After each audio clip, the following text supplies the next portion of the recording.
The Bengals cut Alex Cappa and tag Tee Higgins. We're going to talk about it coming up next on the Wincinnati podcast.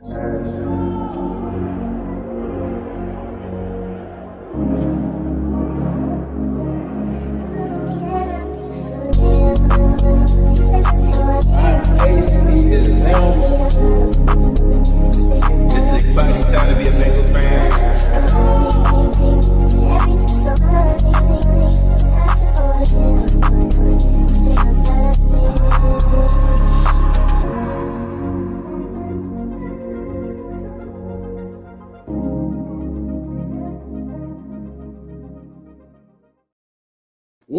Welcome to the Wincinnati podcast. I'm Ace, he's Zim. Lots of Bengals information, news, and nuggets that happened today. But before we get into that, partner, how you doing today?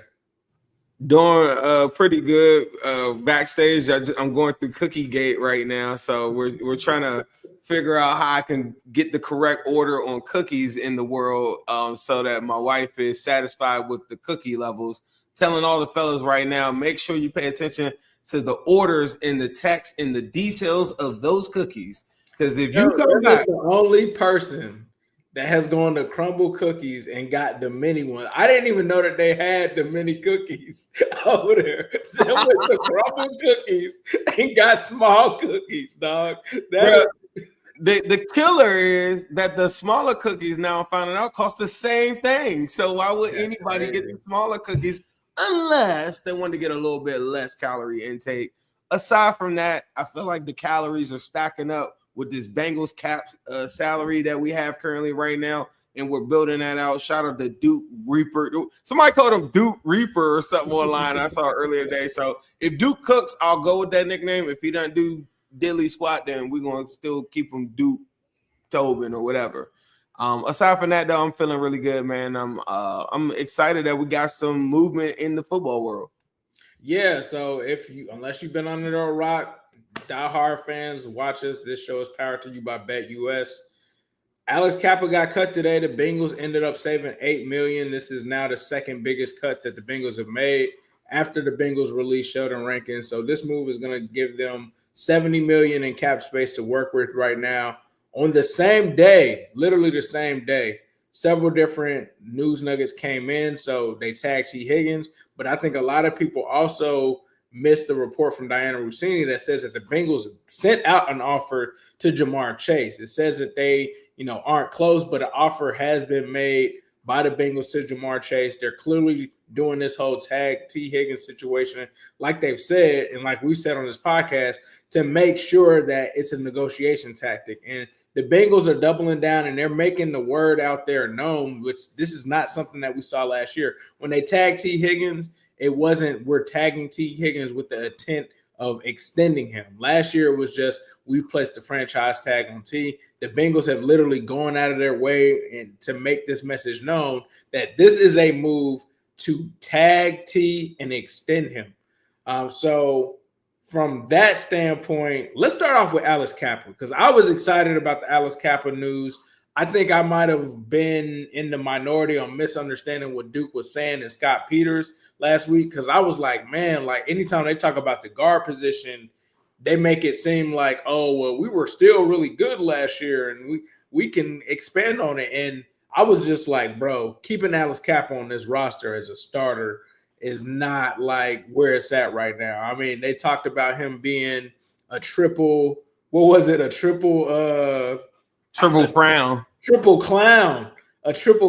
winner where he was giving up the most sacks, pressures, and whatever else it was. It was insane. So I was glad that they moved on from Alex Cappa. I'm just going to be real. Outside of the first season, he has just not lived up to what he was supposed to be.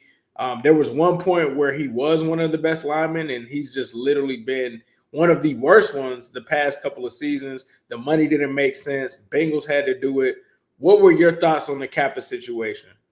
I feel like this is a long time coming. We aren't the only pod that reported it. I think earlier in the off season or before the off season began, I think it was one of those things that I think as a community, we all got the information. We understand there's a list of players, and I don't know why the national media doesn't follow this portion, but I feel like there's a list of players that we know that hadn't contributed this past season that were being paid handsomely, and there were players that fell off a cliff. And Alex Cappa was one of them. I don't think he was ever since the injury. I think that was an ankle injury that he got in the flip coin in the coin flip game. And I look at, that 2022 season is one of the best Bengals teams of all time. I love that team. And Alex Cappa was balling that year. And in the most meaningless game, if this ain't the most Bengals thing ever, the most meaningless game ever, the Baltimore Ravens decide to play all their starting defensive players and a bunch of backups on offense. I might have worded this kind of crazy, and I said they intentionally hurt him. If you go back and look at it, I don't think they cared that he was hurt. I'll say that.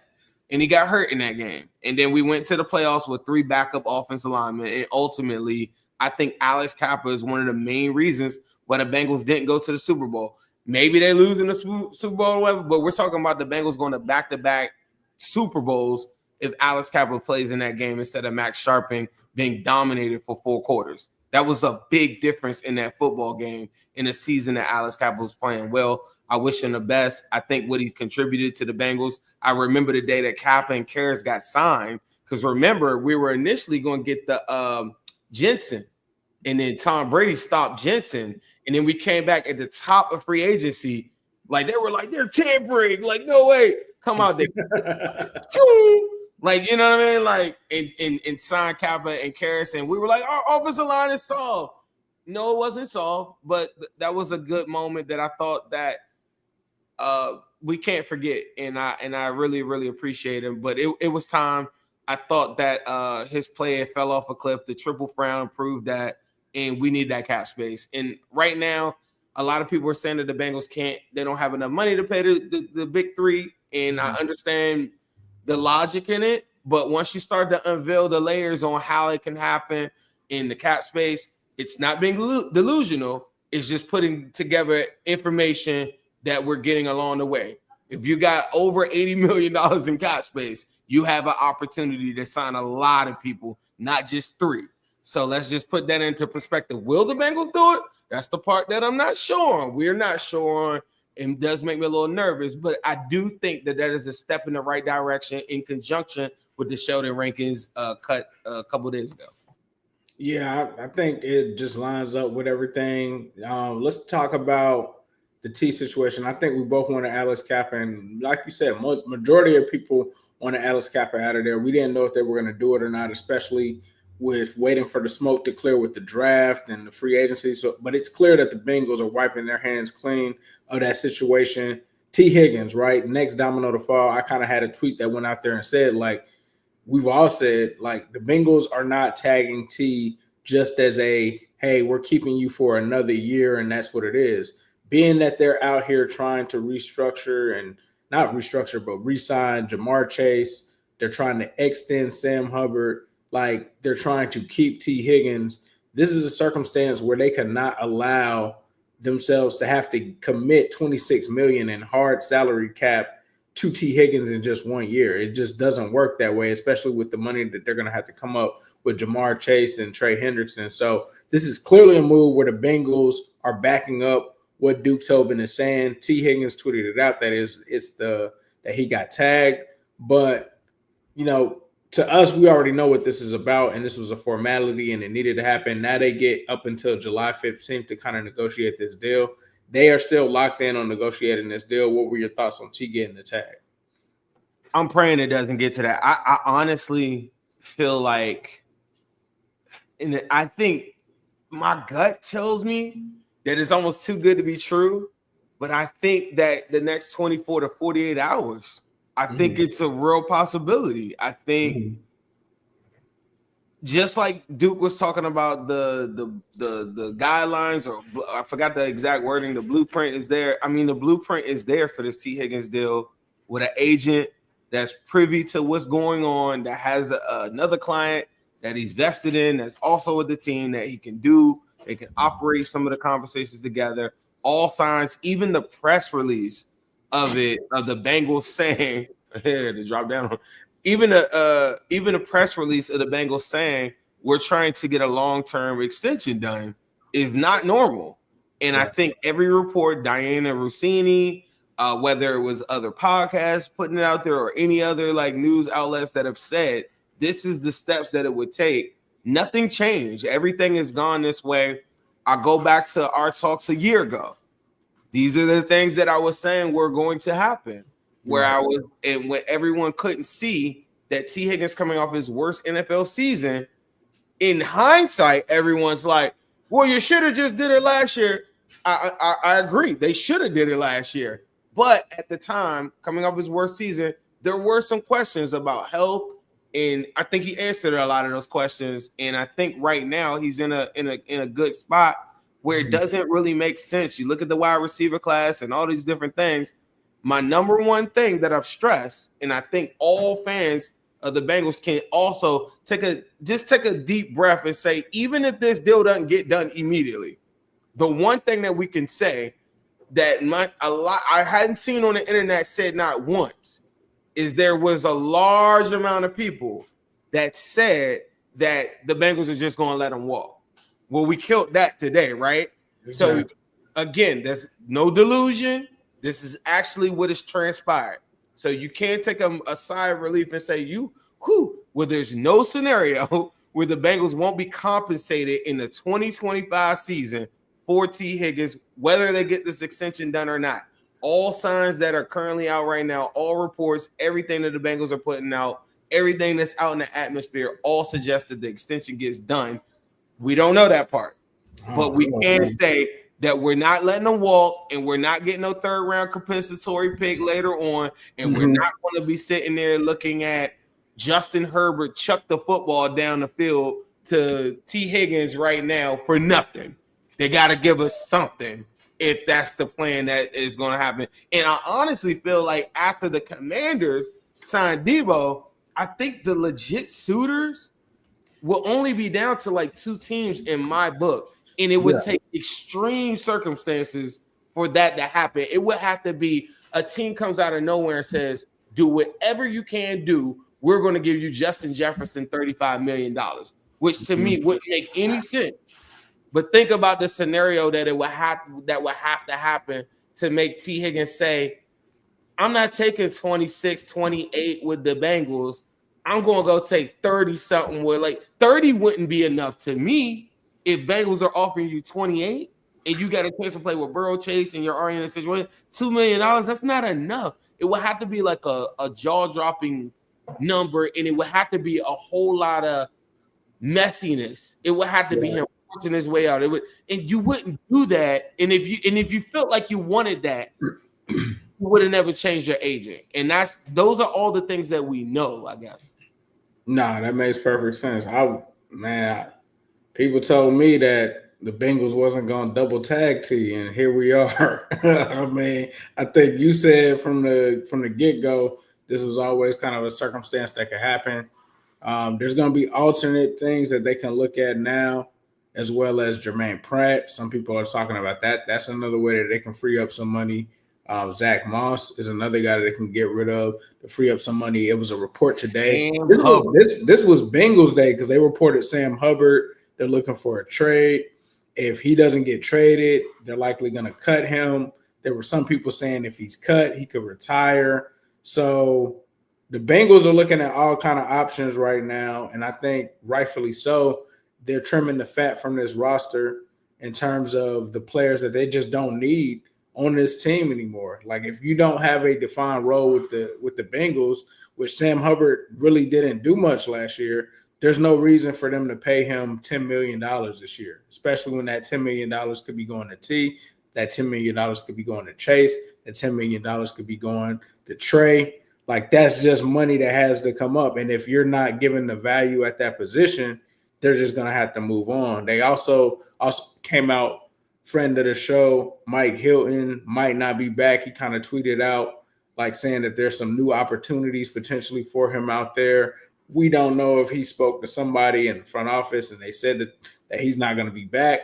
But we all know with free agency and with the skill that Mike HIlton has, he's going to be a player that is definitely going to command the market as one of the top slot corners in the league. And to me, honestly, like a lot of people are going to probably talk about coverage when it comes to the cornerbacks, but Mike Hilton is someone that does everything. He's just a football player to me, and Mike Hilton is definitely going to be a big impact guy for any team, whether he plays in Cincinnati or whether he plays elsewhere. When he played in Pittsburgh, those guys still miss him over there. So the fact that he could potentially be gone, I know we wanted him back, but the big three right now is the priority. Unfortunately, I would love to have Mike back, but obviously if it don't make sense and he's not going to probably get the number that he's looking for in Cincinnati, it just might have to be a mutual parting of ways from that standpoint.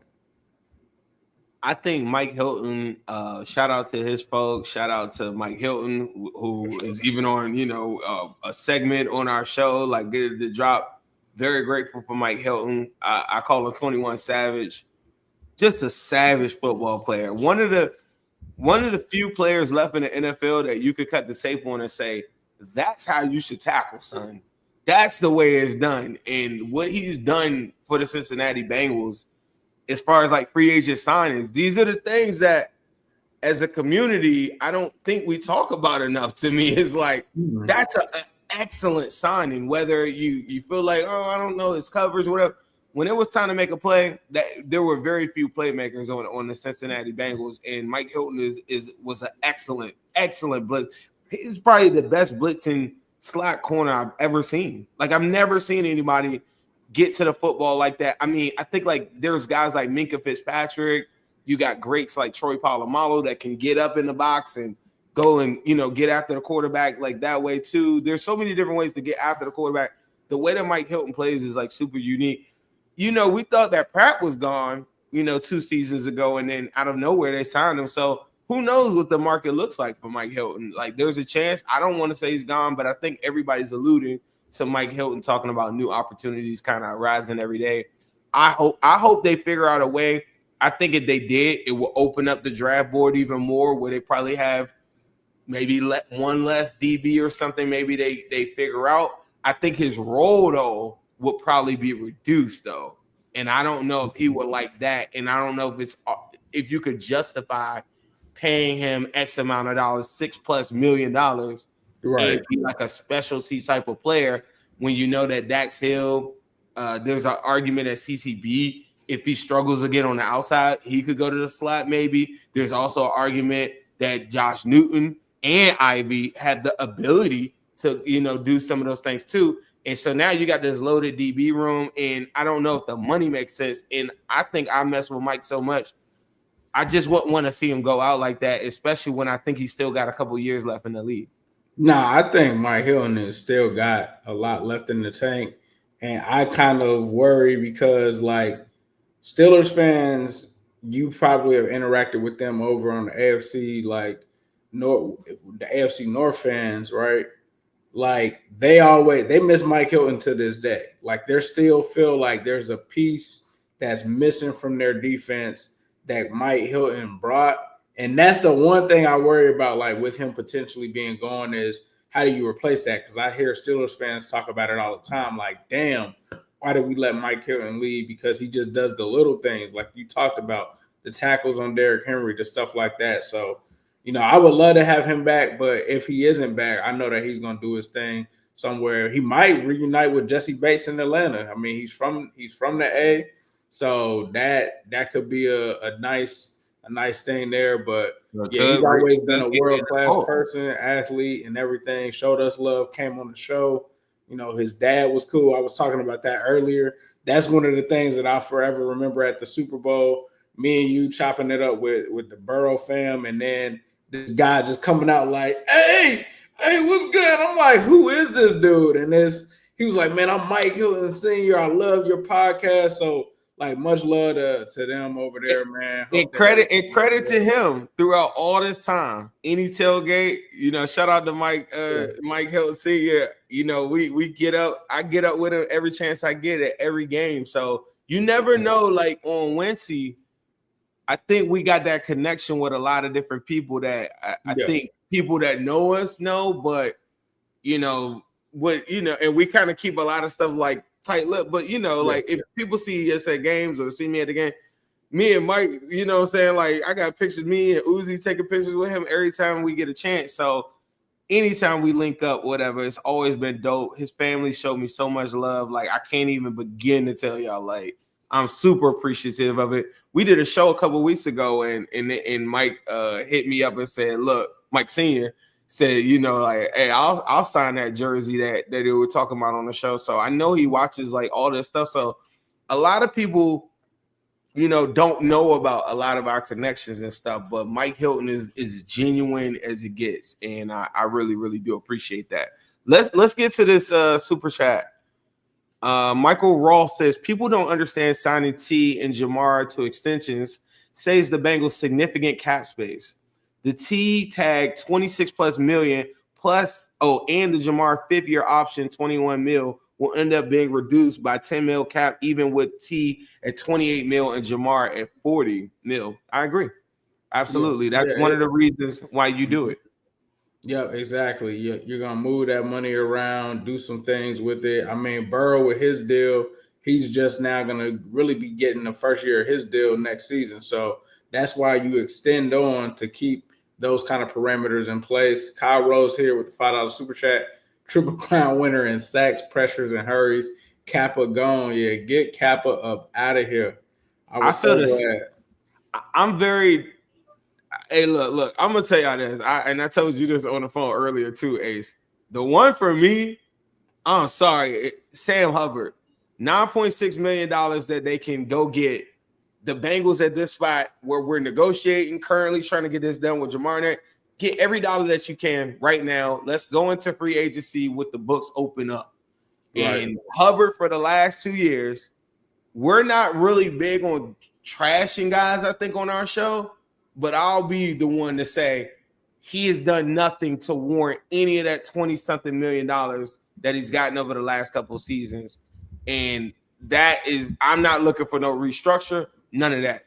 I need that 9. Wow, bro, the fumble in the jungle was worth $20 million, bro. The fumble in the jungle. I need that 9.6 like I need water. Like that there. I'm just wondering where all the think pieces are about how many snaps he's played, how the production doesn't match what he's getting. I'm not saying I'm just wondering where those think pieces are, bro. Are they out there or not?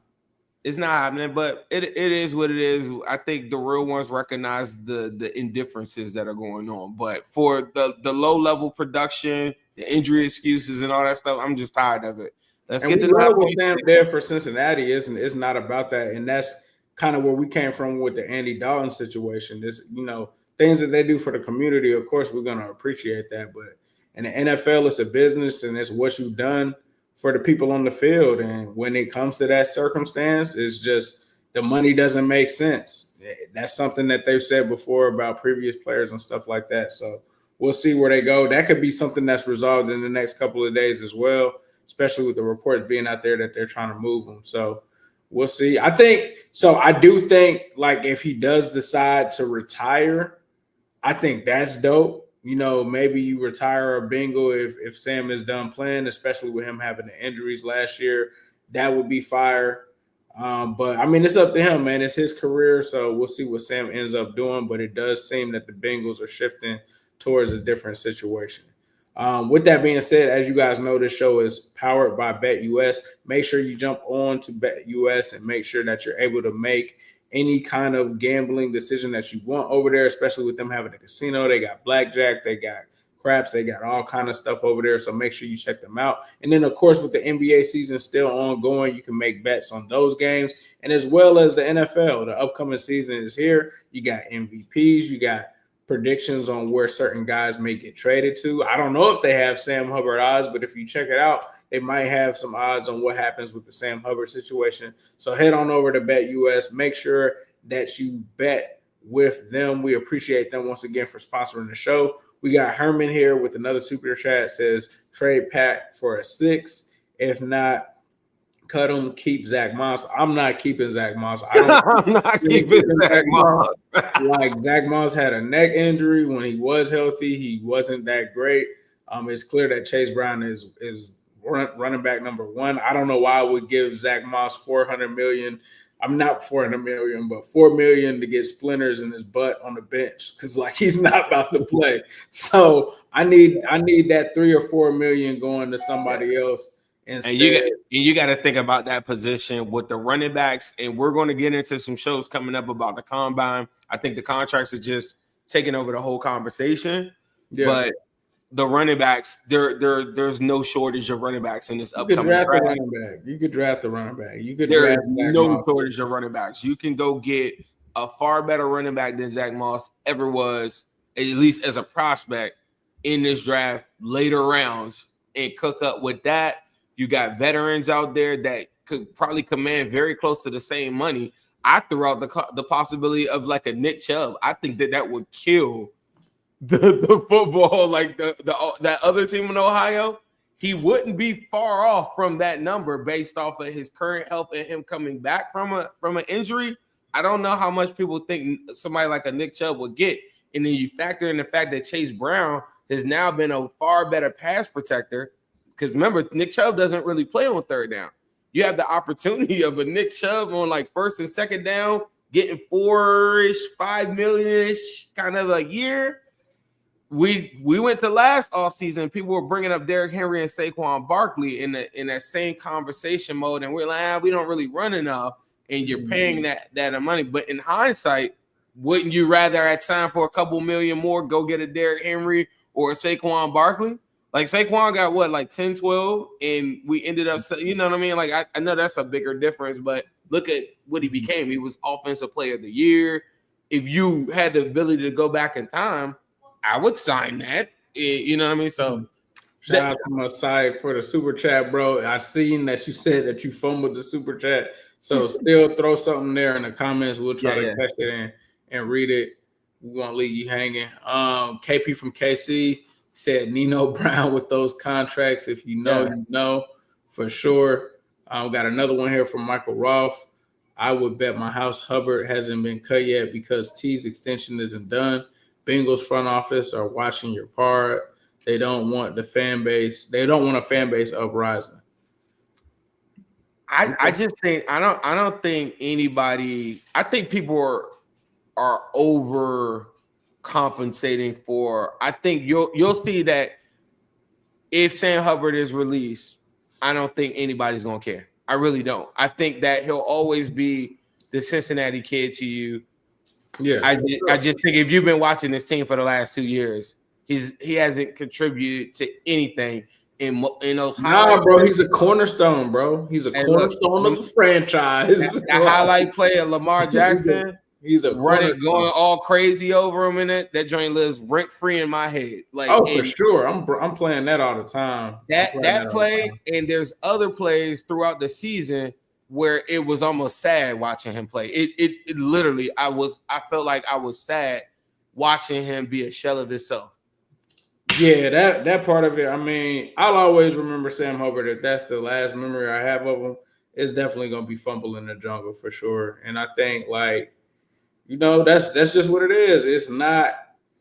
I feel like sometimes people kind of choose a certain way to act with some of our players on the way out. I've always just, I feel like, tried to keep it a buck about him. Like, I didn't really like Carson Palmer before on his way out. But I think, you know, Hubbard, I think most people rock with him, but it's like, I'm not paying him $10 million, bro. Like, that's just where it is at this point. And that's just what it is. I mean, I'm sure, like, everybody will celebrate once he makes his decision or once the Bengals make a decision, and that's just what it is. But right now, it just, I'm definitely leaning towards Trey, man. Like, Trey has, as much as Sam has put on, I feel like Trey has put on twice, maybe even 3 times as much, just because he's that type of player. But, you know, Sam puts on for the Natty, so of course we're going to rock with him because he's from the city. But at the end of the day, you know, Chicago had to move on from Derrick Rose. And, you know, sometimes you got to move on. But with that being said, man, we're going to toss it to the sponsor, Midwest Best Barbecue.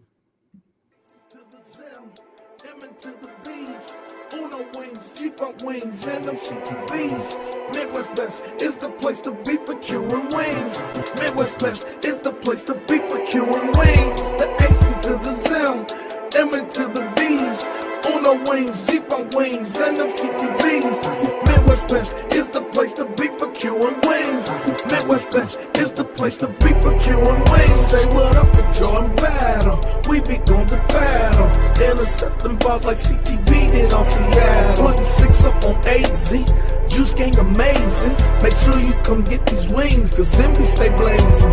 And T game be smooth as ice. Jamal making DBs fold. TV got big levels, and now you already know. Hits are pretty for Uno wings. Cam got the new wings. We call them CTBs. Only at MBs. H to the Zim, M into the B's. Shout out to Midwest Best Barbecue, 669 Justice Court in Loveland, Ohio. Appreciate them for sponsoring the show. As we have said, this is the Wincinnati podcast. We are live every Monday and Wednesday, 8 p.m. Eastern Standard Time. Sometimes in the off season, it varies. So make sure you hit that subscriber bell. That way you get your alerts whenever we go live, just in case it's at a different time. Follow me on Twitter at New Stripe City. Follow Zim on Twitter at Zim Hude. Follow him on Instagram at Zim_Hude. Follow me at New Stripe City. Zim, was there anything that you wanted to say before you get up out of here? Nah, I did want to just go back to the main topic at hand. Like, we hadn't talked about Trey Hendrickson at all, but I think the Tee Higgins conversation and the Trey Hendrickson conversation, I think you're starting to see like all the people that were uneducated, I think, on the topic outside of our fan base start to get a little bit more like, okay, I think I see what they're doing a little bit more. Mm-hmm. But there is like a strong push from the NFL. Like, you know, if you watch these shows where they're just like, they can't believe it. And they're just like, it's so wrong to tag them. And we're like, we've been trying to tell you that they're going to tag as a placeholder if they have to. Right. And they can't get over that. And I even see like Mina Kimes and stuff. I'm like, well, these other teams, they've got to call the Bengals. Like, they at least have to call them. And I was just thinking in my head, like, get over it. Like, we get it. You wanted to see this guy on all these other teams, and you may very well still get that. But this concept that the Bengals are like a farm system for the rest of the NFL for us to like build up players and then y'all just snatch them and just put them on other teams. I need the Bengals front office to step it up and cut all that off. Because when I say that the Bengals had back-to-back AFC championship games, they're all just like, oh, well, I mean, you didn't make the play. I was like, bro, we still had a winning record. It could be worse. You know what I mean? Like, there are all these different things. But until we win a Super Bowl, we're not going to be able to silence any of these people. I understand that. And I understand that conversation. But the front office needs to have our back the same way that the Bengals fans, I think, have had their backs. And sure. I think that they need to get over that whole lawyer. I'm getting the best out of every single deal. You can't win them all. Like in the world of business, my dad told me that at a very early. Like you're not going to get the best of every. But what you can do is build up great relationships along the way, and that ultimately might get you more money. And then for every Tee Higgins that maybe you don't get the upper hand in, maybe you go sign some more Mike Hiltons. Maybe you go sign some more Trey Hendricksons, you know, or whatever.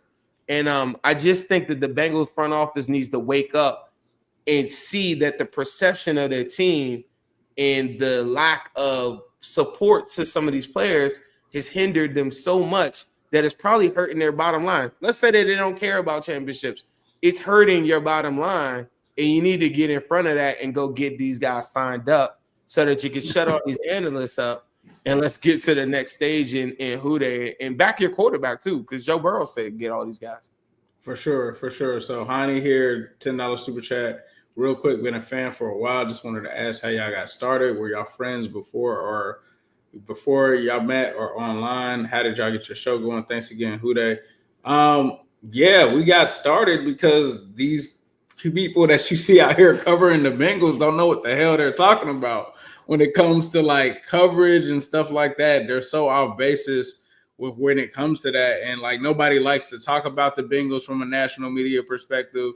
And they're just so lost on certain things. So I would say that that's why we're here. We're here to talk about the Bengals. We're here to talk about be knowledgeable, like not just give you straight up fan takes. We're going to give you real analysis. We're going to talk about, you know, certain things.